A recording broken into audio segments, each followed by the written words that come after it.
And we are joined now by News Hour special correspondents Reza Sayah in Tehran and Simona Foltyn in Beirut. Reza, we'll start with you. We're seeing reports of air defense systems going off in Tehran tonight, and Iran says it may re-enter the conflict following Israeli strikes in Lebanon. What are you hearing on the ground right now?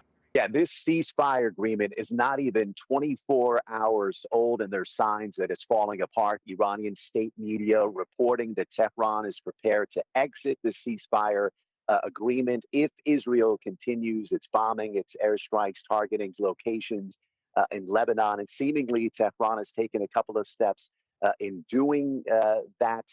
They're once again shutting down the Strait of Hormuz, and according to state media, the Revolutionary Guard launching a number of missiles targeting locations in the Gulf. Mohammad Bagher Ghalibaf, he's the Speaker of Iran's parliament. He accused Washington's partner, Israel, of violating the ceasefire agreement by attacking locations in Israel and launching drones into Iranian airspace. Around 8 p.m. local time here in Tehran, once again, Tehran's air defense system activated. We heard that familiar volley of anti-aircraft fire in the skies, usually an indication that a drone is up above. Abbas Araghchi, the foreign minister here in Iran, with a message to Washington saying the United States has a choice to either abide by the agreement or choose to continue this war through Israel.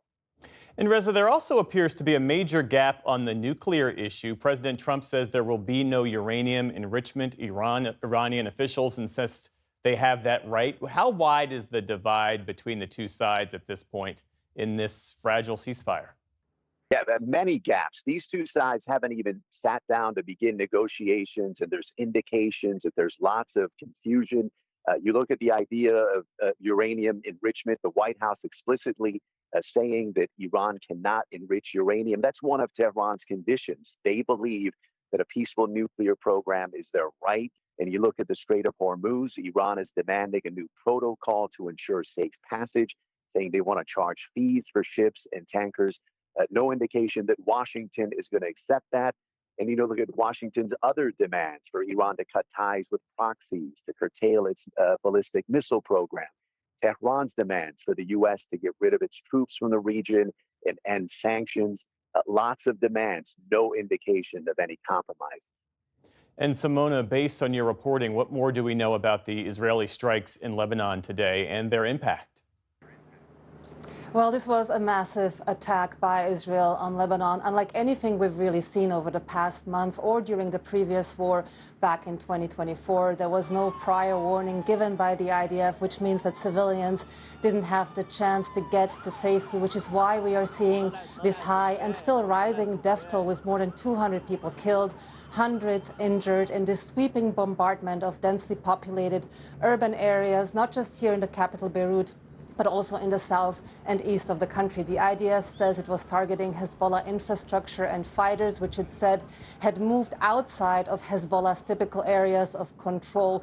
But what we've really seen are horrific scenes of people, including children, being pulled from the rubble of residential buildings, grocery stores, shops, pharmacies and bakeries.